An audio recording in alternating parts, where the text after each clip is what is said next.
హైడ్రా కూల్చివేతలు హైదరాబాదే కాదు, ఇప్పుడు వేరే జిల్లాలలో కూడా ఇది పెద్ద ఎత్తున నడుస్తున్నటువంటి డిస్కషన్.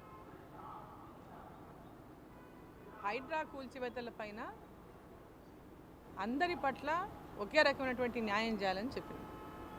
కొందరిని పక్కన పెట్టి కొందరి మీద టార్గెట్ చేస్తున్నారు.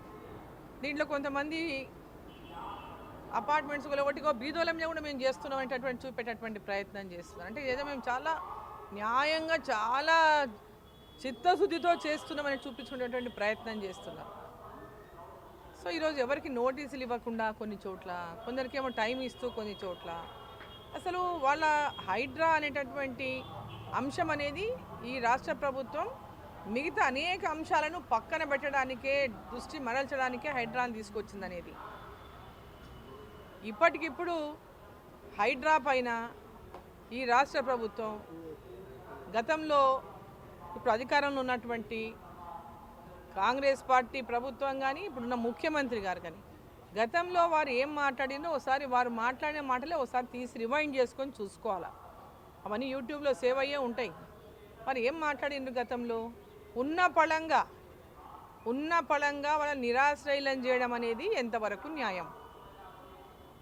ఎన్నో ఏండ్ల కిందట నిర్మించుకున్నటువంటి ఇండ్లను కూల్చడం అనేది ఎంతవరకు న్యాయం?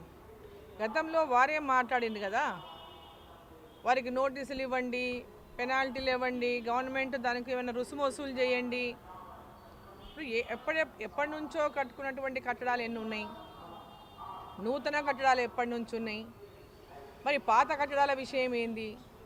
నూతన కట్టడాలని చెప్పేసి కూలగొడుతున్నారు. మరి అంతకుముందు కట్టుకున్నటువంటి వాళ్ళ పట్ల ఏ విధమైనటువంటి చర్యలు తీసుకుపోతుంది ప్రభుత్వం? ఇప్పుడు రూల్ అనేది అందరికి ఒకటే రూల్ ఉండాలి. కొందరికి ఒకలాగా అనేటటువంటిది కరెక్ట్ కాదు. చెరువులు హైదరాబాద్లో అనేకమైన చెరువులు ఉన్నాయి. మరి ఆ చెరువులలో కబ్జాలు అయిపోయిన ఏండ్ల నుంచి ఇప్పుడు ఆ చెరువులన్నీ కూడా ఇప్పుడు అక్కడ ఉన్నటువంటి కట్టడాలను కూడా కూలగొడతారా?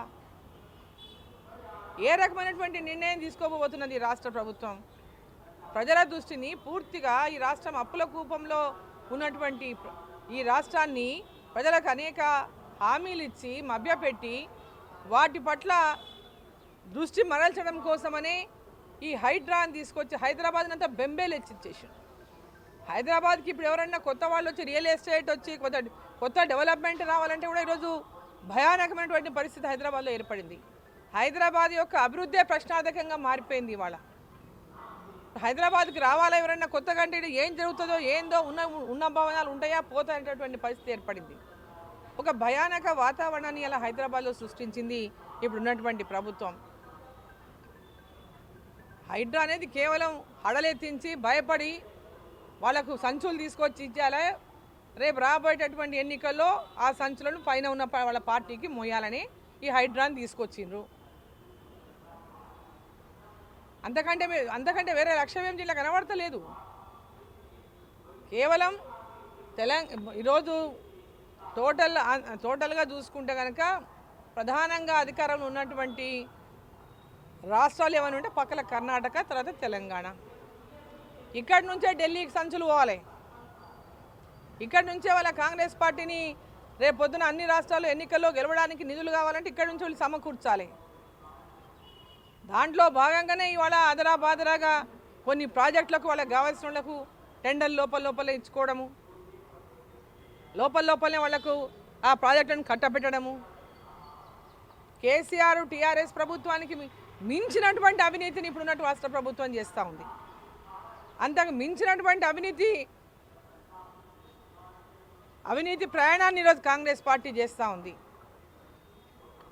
సో కాంగ్రెస్ పార్టీ ఇవాళ చేస్తున్నటువంటి అభివృద్ధి పేరిట దోస్తున్నటువంటి దోపిడీలే కానీ, ఒక పక్క పేదవాళ్ళకి ఇవ్వాల్సిన పథకాల పట్ల ఇప్పటిదాకా లేదు, రైతులకు ఇవ్వాల్సిన పథకాల పట్ల ఇప్పటిదాకా లేదు, చొరవలేదు. కానీ అమాంతరంగా అడ్డగోలుగా వాళ్ళ బంధువులకు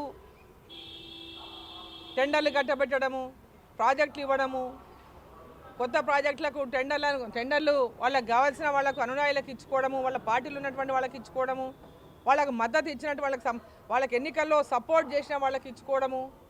ఇవన్నీ చూస్తే మరి ఆనాడు మాట్లాడినటువంటి మాటలు ఈనాడు ఏమైనా అడుగుతున్నా కాంగ్రెస్ పార్టీ నాయకులను. ఆ రోజు కేసీఆర్ మీద టీఆర్ఎస్ పార్టీ మీద మీరు చేసినటువంటి వ్యాఖ్యలు మర్చిపోయినరా? ఈరోజు మీరు చేస్తున్నది ఏంది? ఓసారి ప్రజలందరూ కూడా గమనించాలని చెప్పి ఈ సందర్భంగా నేను కోరుతున్నా.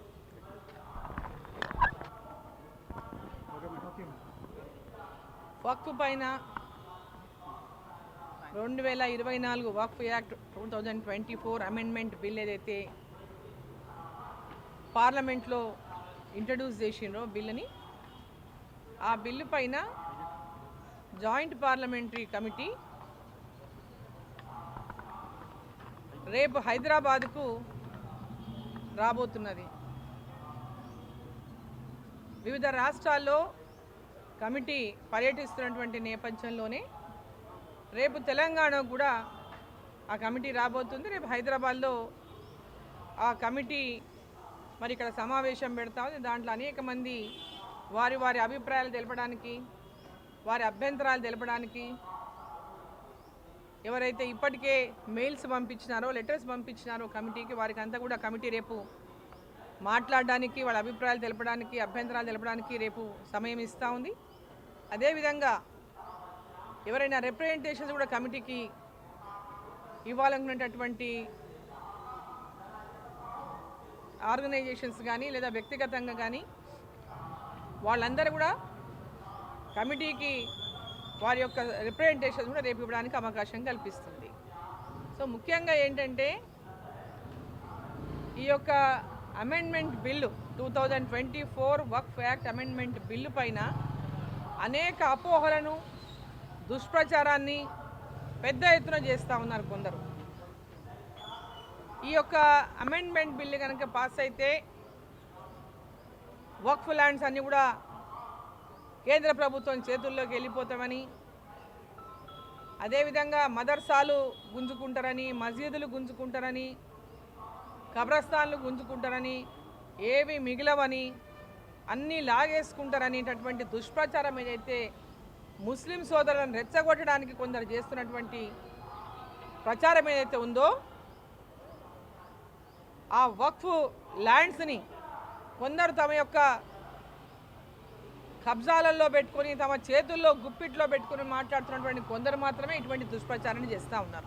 ఇక్కడ ఏర్పాటు చేస్తున్నారు, చెప్తాం సాయంత్రం వరకు మీటింగ్ సెషన్. సో ఇదంతా ఏదైతే దుష్ప్రచారం ఉందో దాంట్లో ఎలాంటి వాస్తవం లేదు. ఇన్నేళ్లుగా వక్ఫ్ యాక్ట్ ఏర్పడినప్పటికీ కూడా ముస్లింలకు, పేద ముస్లింలకు కానీ, పేద మహిళలకు కానీ, పేద వితంతువులకు కానీ ఈ వక్ఫ్ యాక్ట్ ద్వారా, వక్ఫ్ బోర్డుల ద్వారా ఎలాంటి న్యాయం కానీ, వారికి లబ్ధి కానీ ఇప్పటిదాకా ఎప్పుడు జరగలేదు. పేదల కోసం ఏదైతే ఈ బోర్డు ద్వారా సహాయం జరగాల్సి ఉందో అలాంటి ఎక్కడ కూడా ఈ సహాయం చేయకపోగా ఈరోజు నామమాత్రంగా కొందరి చేతుల్లోనే ఈ వక్ఫ్ బోర్డులు ఉన్నాయి. కాబట్టి పేద ముస్లింలందరికీ లబ్ధి చేకూర్చాలి, పేద ముస్లిం మహిళలకు, పేద ముస్లిం వితంతువులకు అందరికీ కూడా లబ్ధి జరగాలనేటటువంటి ఒక లక్ష్యంతోనే ఎన్డీఏ ప్రభుత్వం ఈ యొక్క బిల్లును పార్లమెంట్లో ఇంట్రడ్యూస్ చేసింది.